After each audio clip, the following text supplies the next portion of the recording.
হযরত আমর ইবনে আস রাদিয়াল্লাহু তাআলা আনহু তিনি যখন মিশরের গভর্নর থাকা অবস্থায় হযরত ওমর ইবনে খাত্তাব রাদিয়াল্লাহু তাআলা আনহুর সন্তান আব্দুর রহমান তিনি মদ পান করলেন। করার কারণে ওই সময় ইসলামের যেই শাস্তিগুলা ওগুলা প্রকাশ্যে দেওয়া হতো। চুরের শাস্তি, মদ পানের শাস্তি, মানুষের সামনে দিবালোকে শাস্তি দেওয়া হতো। কেন?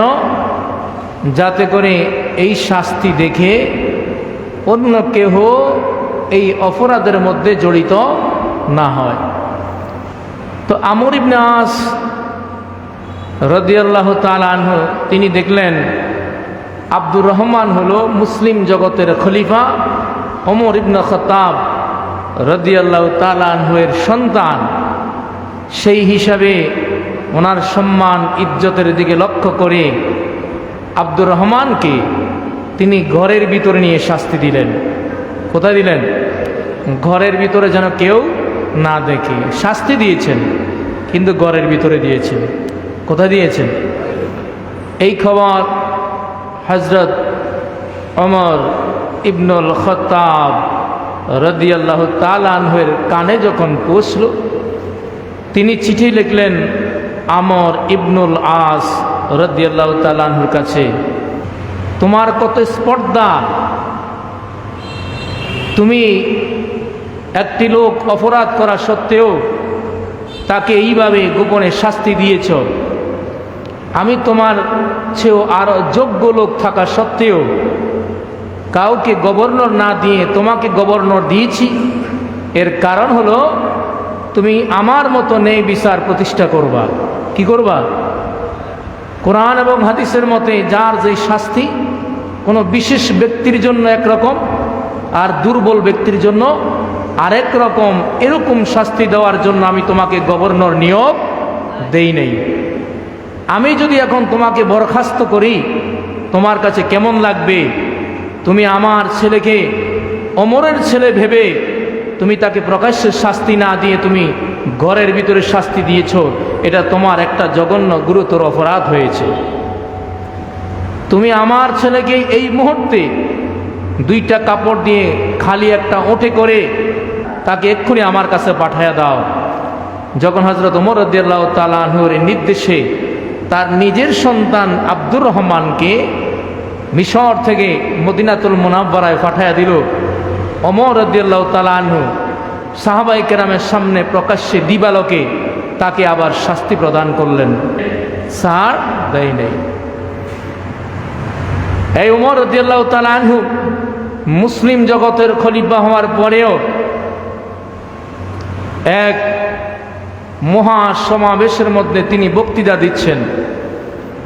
সাহাবায়ে কেরাম লক্ষ্য করে দেখল ওমর রাদিয়াল্লাহু তাআলা আনহু যেই লুঙ্গিটা পরে হাজার হাজার জনতার সামনে বক্তৃতা দিচ্ছেন, সেই লুঙ্গিটার মধ্যে 12টা তালি। কয়টা তালি? একটা আছে লাল চামড়া দিয়ে তালি দিছে, এরকম 12 তালি যুক্ত লুঙ্গি পরে তিনি এই বিশাল সাম্রাজ্য পরিচালনা করছেন এবং মানুষের সামনে বক্তৃতা দিচ্ছেন। একদিন জুমার দিন খুতবা শুরু হতে দেরি হয়ে গেল। সাহাবায়ে কেরাম জুমার নামাজের পরে জিজ্ঞাসা করলেন, আমিরুল মুমিনিন, আপনি আজকে যে খুতবা দিলেন, আজকে আপনি একটু বিলম্বে এসেছেন, কারণটা কি জানতে চাই। তখন তিনি বললেন, দেখেন, আমার পরার মতো একটাই জামা আছে। কয়টা জামা? আজকে যেহেতু জুমার নামাজ পড়াবো আমি, এই কারণে এই জামাটা আমি সকালে ফজরের পরে ফজর পড়ে গিয়ে ধুয়ে দিয়েছিলাম, এটা শুকাইতে একটু বিলম্ব হয়েছে, যার কারণে আমার আসার এত দেরি। ওনারই কন্যা রাসূলের বিবি হযরতে হাফসা রাদিয়াল্লাহু তাআলা আনহা তিনি যখন বাবার ঘরে আসলেন, এসে দেখলেন বাবার এই দুরবস্থা, খাওয়া দাওয়া পোশাক আশাক এতই করুণ, একটা দিনে আনে দিনে খায়, একটা ভিক্ষুক এরকম ধরনের পোশাক খাবার খায় না। তখন তার কন্যার চোখে জল চলে আসলো যে বাবা, আমি কন্যা হিসাবে অনেক কষ্ট পাচ্ছি, আপনি কিভাবে এইভাবে খাবার পোশাক আশাক নিয়ে এইভাবে কিভাবে আপনি চলছেন, আপনার বডিটাকে আপনি কষ্ট দিচ্ছেন, আপনি তো চাইলে আরো আরামদায়ক ব্যবস্থা করতে পারতেন, আপনার কাছে সব কিছু আছে। তখন হযরত ওমর বললেন যে হে আমার কলিজার টুকরা কন্যা, তুমি আমাকে একটা প্রশ্নের জবাব দাও।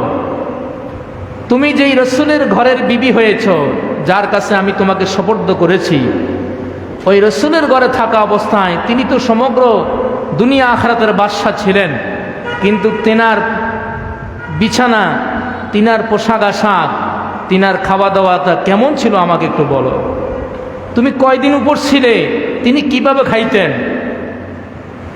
ওনার পরে ওনার যে সফর সঙ্গী ছিল হযরত আবু বকর সিদ্দিক রাদিয়াল্লাহু তাআলা আনহু, তিনি কিভাবে চলতেন, কোন বিছানায় থাকতেন আমাকে বলো।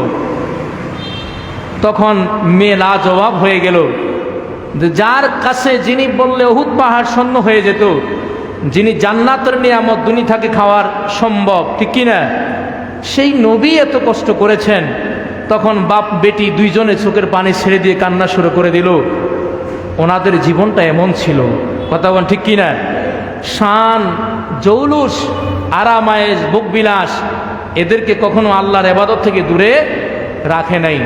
হযরত ওমর রাদিয়াল্লাহু তাআলা আনহু বলতেন, দেখো যারা আখিরাত পেয়েছে তারা সব পেয়েছে, আর যারা দুনিয়ার প্রতি লালায়িত, দুনিয়ার চাকচিক্য আরামায়েশ ভোগবিলাসের প্রতি দৌড়াচ্ছে, তারা দুনিয়াও হারাইছে, আখিরাতও হারাইছে।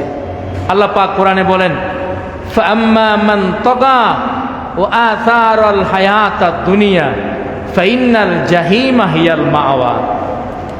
কথাকার আল্লাহ পাক বলেন, যেই ব্যক্তি অবাধ্য হয়েছে, আল্লাহর দিন থেকে আল্লাহর বিধান থেকে দূরে সরে গিয়েছে, ও আতারাল হায়াতাদ দুনিয়া, দুনিয়ার জীবনকে আখিরাতের চেয়ে বেশি অগ্রাধিকার দিয়েছে।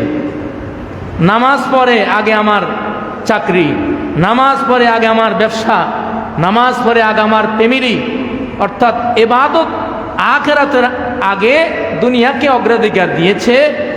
আল্লাহ পাক বলেন, ফাইন্নাল জাহিমা হিয়াল মাওয়া, আমি দুনিয়াতেই সে শুধু আরামে থাকবে, খাইবে, কিন্তু আখিরাতে তার জন্য আমি থাকার জন্য জাহান্নাম প্রস্তুত করে রেখেছি। জোরে কন্যা নাউজুবিল্লাহ। দেখুন রাসূলুল্লাহ সাল্লাল্লাহু আলাইহি ওয়াসাল্লাম তিনি বারবার আমাদেরকে অন্যায় কাজ যে করে, এই অন্যায় কাজ থেকে বিরত রাখার যার সামর্থ্য আছে, তাকে বাধা দেওয়ার ব্যাপারে, অন্যায় কাজ থেকে বিরত রাখার ব্যাপারে আমাদেরকে বহুবার ইঙ্গিত দিয়েছেন কি দেন নাই? যেমন রাসূলের বিশিষ্ট সাহাবী সাইয়্যিদুনা আবু সাঈদ খুদরি রাদিয়াল্লাহু তাআলা আনহু, তেনার থেকে হাদিস নবীজি সাল্লাল্লাহু আলাইহি সাল্লাম বলেন, যেটা মুসলিম শরীফের মধ্যে এসেছে, মান রাআ মিনকুম মুনকিরান ফালিয়ুগাইয়িরহু বিয়াদিহি। হে আমার উম্মত, তোমরা যদি কোথাও দেখো কেউ একটা অন্যায় কাজ করছে, কি কাজ করছে? অন্যায় কাজ করছে, তখন তুমি ওই অন্যায় কাজটাকে কি করে দাও? পরিবর্তন করে দাও ভালো কাজের বিনিময়। কি কাজের বিনিময়? ভালো কাজের বিনিময়। মনে করেন আমাদের দেশের মধ্যে একটা রীতি আছে, গায়ে হলুদে একটু নাচ গান ডেকসেট বাজায়, আসেনি? করে না? আমরা এই বাংলাদেশে থাকেন নাকি? আছে? গায়ে হলুদে কি করে?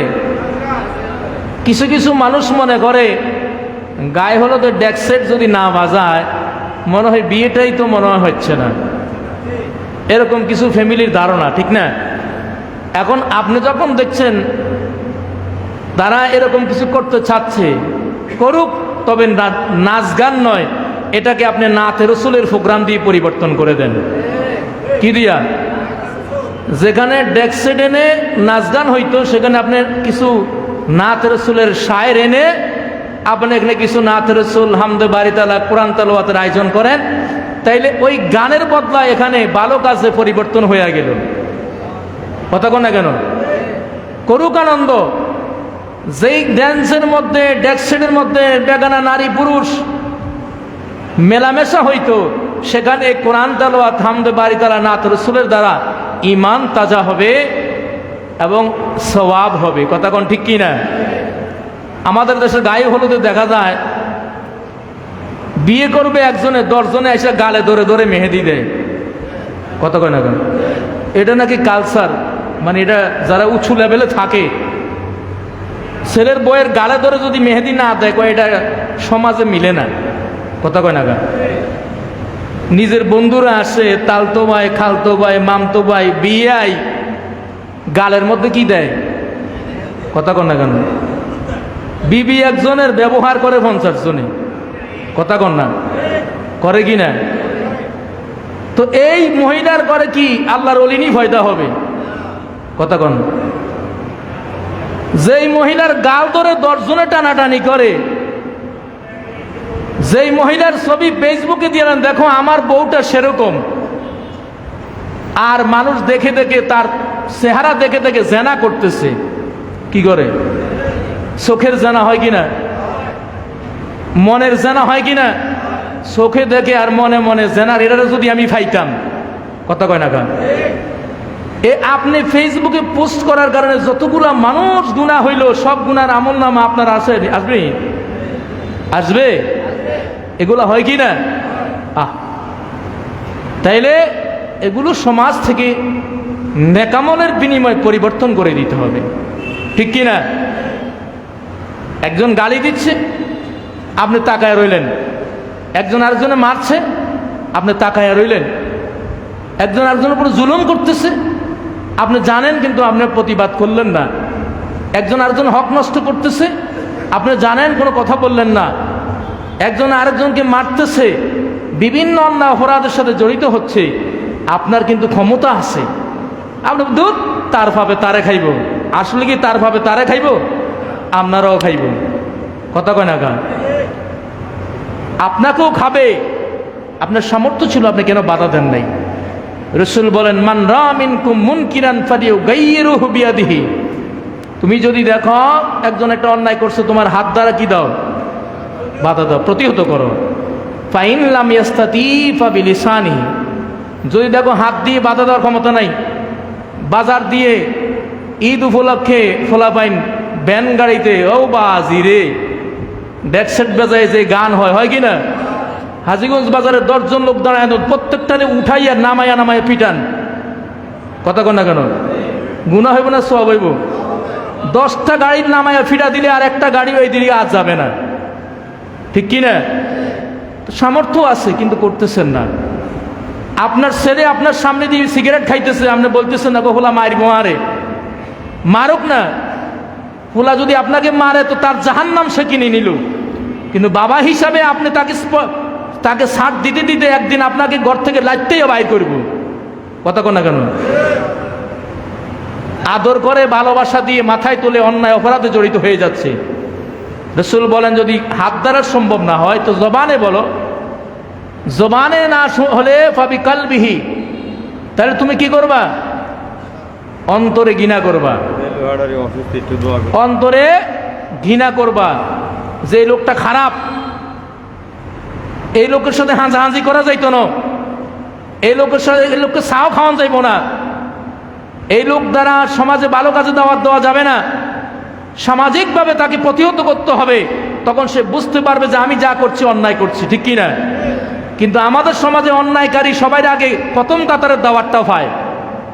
কথা কন না কেন? ভিআইপি কার্ড যে সমাজের অন্যায়কারী জুলুমকারী, সে সবাই আগে কার্ড পায়। আর নিরীহ মানুষ কয় তো সিদা, কি কয়? হাসুক তো নামাজ পড়ে, এই লো সিদা, এর দাওয়া দিয়ে কি লাভ হইব? কিন্তু আল্লাহর কাছে এই লোকটাই দামি। তোমার কাছে সিদা হইতে পারে, কাউকে গালি দেয় না, কারো হক নষ্ট করে না, 5 ওয়াক্ত নামাজ পড়ে, হালাল পথে চলে, ওই কোটি টাকার দামি তোমার কাছে যিনি জ্ঞানী সম্মানী, তার চেয়ে এই একজন গরিব মুজুর যে নামাজি, তার দাম আল্লাহর কাছে কোটি গুণ বেশি। কথা কন না কেন? তাহলে অন্যায় কাজ বাধা দেওয়ার দরকার আসেনি, এবং ভালো কাজের দিকে ডাকাও কি আছে, দরকার আছে। কথা কোন আছে কি নেই? যে হাদিসগুলা নিয়েছি এরকম এটার উপরে অন্তপক্ষে 10টা জুমা আলোচনা করা দরকার, কিন্তু আমরা তো আলোচনা করেই বা কি লাভ? এই কানে শুনি ওই কানে শেষ। আমার আলোচনায় মসজিদে থাক, কিন্তু এই আলোচনাগুলো আপনারা যেরকম আইসেই শুনেন, আমি এরকম আইসেই বলি না, এখন বলার জন্য প্রিপারেশন থাকে। কথা কন না কেন? কিন্তু আপনারা ওইভাবে নেন না। আমাদের দেশে বেশ কয়েক বছর আগে ডেস্টিনি একটা কোম্পানি ছিল, নাম শুনছেন নি? জিজ্ঞাসা করলে কথা বলবেন, জিজ্ঞাসা করলে কথা বলবেন। ডেস্টিনি কোম্পানির নাম শুনছেন? এই দুই পাশের এরা শুনে নাই। হ্যাঁ, ডেস্টিনি একটা কোম্পানি ছিল না? ওই কোম্পানিতে বলা হয়তো আপনি তো নিজে ঢুকলে লাভ আছে, ডান দিকে দুইজন ঢুকাইলে তারা যে লাভ পাবে ওই লাভের একটা আপনি পাবেন, বাম দিকে দুইজন ঢুকাইলে তারা যে লাভ পাইবে একটা আপনি পাইবেন। আবার ওরা যতজন লোক ঢুকাইবে ওদের একটা বেনিফিট আপনার কাছে আসতেই থাকবে। অর্থাৎ আপনি যদি 1 মাস কাজ করার পরে ঘরে বসে থাকেন, তো অন্যরা কাজ করবে কিন্তু আপনার অ্যাকাউন্টে টাকা, এরকম না সিস্টেম? আচ্ছা, এরপরে আসেন আমাদের দেশে যারা প্রাইমারিতে চাকরি করে, ফুল সরকারি যারা চাকরি করে, অথবা যারা সেনাবাহিনীতে চাকরি করে, দেখা যায় তারা 20 বছর চাকরির পরে অবসরে যায়। অবসরে যাওয়ার পরে সরকার একটা কি দেয়? পেনশন দেয়। কিন্তু ওই সময় কি আপনি চাকরি করেননি? আপনি ঘরে বসে আছেন, মাস শেষে যায় অ্যাকাউন্ট থেকে বেতনটা বা টাকাটা উঠাই আনেন। চাকরি করলেন 20 বছর, দেখা যায় আপনি 40 বছর এরপরে বাঁচে, 40 বছর বসে বসে খায়। আছে না সিস্টেম? আমাদের দেশে মুক্তিযুদ্ধ হয়েছে 1971 সালে। মুক্তিযুদ্ধ হওয়ার পরে মুক্তিযুদ্ধের একটা ভাতা পাইছে। মুক্তিযুদ্ধ মারা যাওয়ার পরে হের ছেলে বউ ভাতা পাইছে না? যুদ্ধ করছে একজনে, হেও পাইছে, এর পরিবারও, হে মরে গেছে কবরে, কিন্তু পরিবারের এখনো ভাতা সিস্টেম আছে না? তো এই সিস্টেমটা কোরআন হাদিস থেকে আসছে। কোন জায়গা থেকে? আমার রাসূল বলেন, মান দাআ ইলা হুদান, যেটা সহিহ মুসলিম শরীফের হাদিস, মান দাআ ইলা হুদান কানা লাহু মিনাল আজরি মিসলা বুজুরি মান তাবিয়াহু লা ইয়ানকুসু যালিকা মিন বুজুরিহিম শাইয়ান। আপনি ডেস্টিনিতে ঢোকার জন্য একজন লোককে দাওয়াত দেওয়া লাগে নাই না? এমনি ঢুকছে, দাওয়াত দেওয়ার পরে সে ঢুকছে, ঢুকার পরে তার লাভ হয়েছে, ওই লাভের কিছু অংশ আপনি পাইছেন, ঠিক কি না? আমার রাসূল বলেন, তুমি যখন একজনকে ভালো কাজের দিকে ডাকবা, কি কাজের দিকে ডাকবা? এই যে আপনাদেরকে বলি আমাদের লাভটা কোথায় বলেন? এখানে যদি 2 জন লোকও যদি আমার কথা অনুযায়ী আমল করে, ওই 2 জনের স্বভাবও আমি পাবো কি না? এটাই লাভ, আর কোনো লাভ নাই। কথা কন না কেন? তো এখন আপনিও যদি এরকম ডেস্টিনির মতো, মুক্তিযুদ্ধের মতো, অথবা সরকারি চাকরির মতো একটু কয়টা বছর কষ্ট করেন, প্রতিদিন দোকানে একটা লোক আসছে, আপনি দোকানদারি করেন, একটা লোক আইছে, কিরে দোস্ত তুমি দাঁড়িটা রাখলা না কেন? দাঁড়িটা রাখো। তুমি নামাজটা কেন পড়ো না? নামাজটা পড়ো। চলো আজান দিছে, আমরা মসজিদে যাই। এভাবে বললেন 1 দিন, 2 দিন, 3 দিন, 4 দিন বলার পরে তখন চিন্তা করুন, না ঠিক আছে চলো আজকে যাই। আরেকজন একটা গালিগালাজ করে মানুষকে, বলে তুমি এটা করিও না, এটা খারাপ কাজ, আসো কিছু ভালো কাজ করো, গালিগালাজ না করে একটু সুবহানাল্লাহ আলহামদুলিল্লাহ পড়ো। একজন আরেকজনের উপর অন্যায় করছে, তুমি একটু বুঝে তার কাজ থেকে ফিরে আনো। তো এখন যেই লোকটা আপনার কথা শুনে আপনি বুঝানোর পরে ভালো কাজে আসলো, কোন কাজে আসছে? ভালো কাজে আসছে। ভালো কাজে আসার পরে সে এই ভালো কাজ বা নেকের কাজ করার পরে যতটুকু নেকামল করছে, ডেস্টিনি কোম্পানি আপনি যে লাভ পাইছেন সেই লাভের পুরো আপনাকে দিবে না, আরেকজনের লাভের কিছু অংশ দিবে।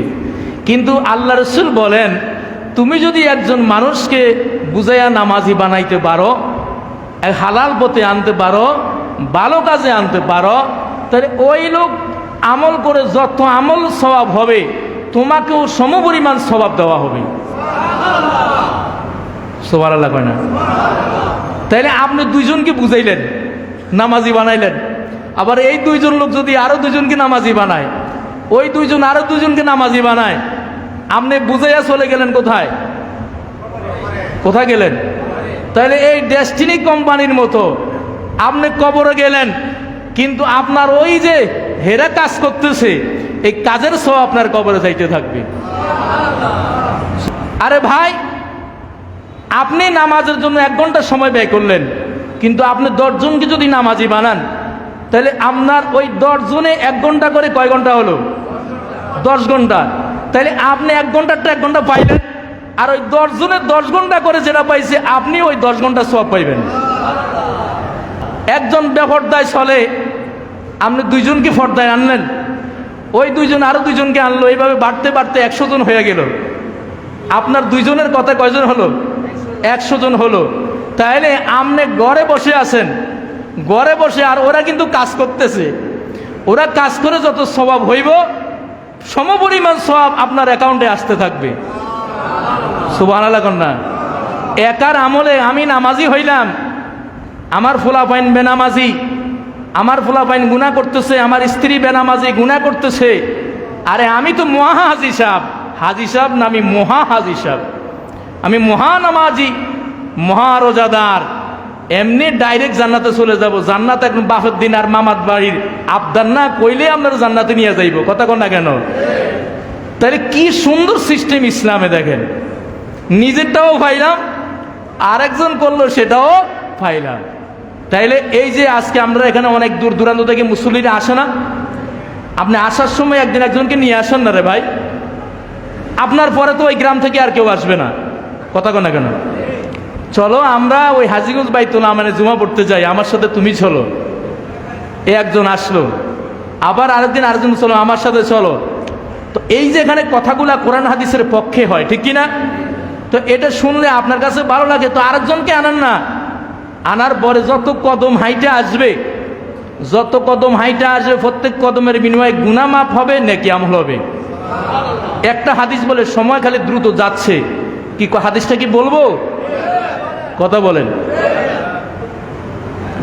বনু সালমা, আল্লাহ পাক সূরা ইয়াসিনে বলছে, ওয়া নাকতুবু মা কদ্দামু ও আসারাহুম, আমি তোমরা যে আমল করো সেটা লিখে রাখি, এবং তোমরা যে আমল রেখে আসো সেটাও লিখে রাখি। সুবহানাল্লাহ কন্যা। আচ্ছা, এরা দুইটা ব্যাখ্যা। একটা হলো যে আমলটা আপনি জারি করে গেছেন, ওই যেটা এতক্ষণ বললাম। আরেকটা আমল হলো, বনু সালমা গোত্রের কিছু লোক মসজিদে নববী থেকে একটু দূরে ছিল, তারা মসজিদে নববীতে আসতে একটু কষ্ট হইতো, প্রত্যেক ওয়াক্ত নামাজ জামাতে আইসা আদায় করে আবার যাওয়া অনেক সময় ব্যয় হইতো। তো যার কারণে ওনারা চিন্তা করলেন, মসজিদে নববীর পাশে একটা জায়গা বিক্রি হচ্ছে, আমরা যদি সেই জায়গাটা কিনি তাইলে আমাদের এই যে আসা যাওয়া যে সময় কষ্ট, এটা কম হইল, ঠিক না? আল্লাহর হাবিব সাল্লাল্লাহু আলাইহি ওয়াসাল্লাম শুনলেন, শোনার পরে বললেন, এ বনু সালমা, আমি শুনছি তোমরা নাকি এ মসজিদে নববীর পাশে একটা জায়গা বিক্রি হচ্ছে, এটা কিনে চলে আসতেছ। তোমাদের উদ্দেশ্য হলো যেন 5 ওয়াক্ত নামাজ যথাসময়ে সহজেই জামাতে আদায় করা। আমরা তো মসজিদের পাশে ঘর, ফজর নামাজে ইমাম আর মুয়াজ্জিন ছাড়া মুসল্লি, উনি মসজিদের পাশে আছে, কথা কন না কেন? আর যদি দূরে হয়, কিও আবু বকর ভাই মসজিদে আসলেন না কেন? কয় বাইরে যে ঠান্ডা, এরপরে ফতে ফেঁক কাদা, বৃষ্টি হয়েছে, শরীর ভালো নাই, কেমনে এত দূর থেকে হাঁটি আসবো? এটা তো তাও কদর মানি নেওয়া যায়। আর যেই বেড়ার ঘর মসজিদের গিয়ে দি, এতে কি কইব?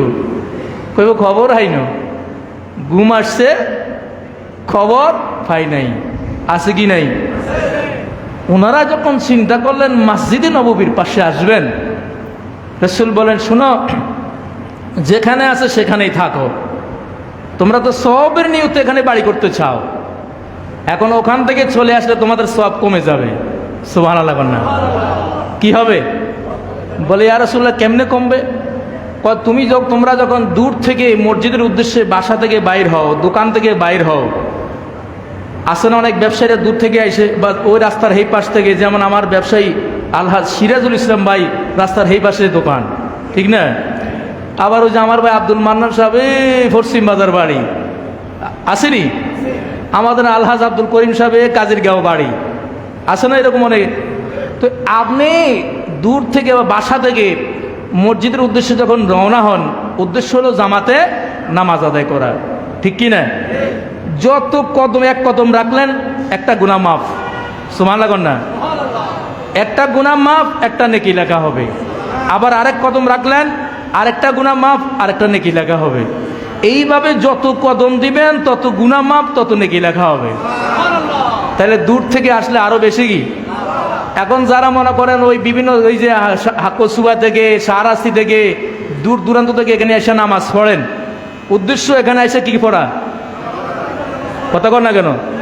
আজকে ছোট মসজিদে যাই আজ জুমার নামাজ পড়বো, উদ্দেশ্য হলো ওটা, তাই না? তো আসতে যত কদম দিবেন তত গুনাহ মাফ, তত নেকি লেখা হতে থাকবে। আরেকজন আসলে হের স্বভাব হইতো না? কথা কয় না কেন? তাহলে ডেস্টিনির মতো একটু কাজ করে না রে ভাই, কথা কর না কেন? আপনি সুন্নি হলে হবে না, ছেলেকেও সুন্নি বানাইতে হবে, নাতিকে সুন্নি বানাইতে হবে, কথা কর না কেন? নাহলে আমি হুজুর যাই আপনার জানাজান মুনাজাত দেওয়া সম্ভব না। আনার ফোলা যদি কয় হুজুর আপনারা খাইলাম, আমার বাবার মুনাজাত আমি দিতাম না, আপনার কি কিছু করার আসেনি? তাইলে আমরা এইভাবে ডেস্টিনির মতো কাজ করেন, কবরে গেলেও সওয়াব যাইতে থাকবে। আল্লাহ পাক আমাদেরকে বুঝার তৌফিক দান করেন, আমিন।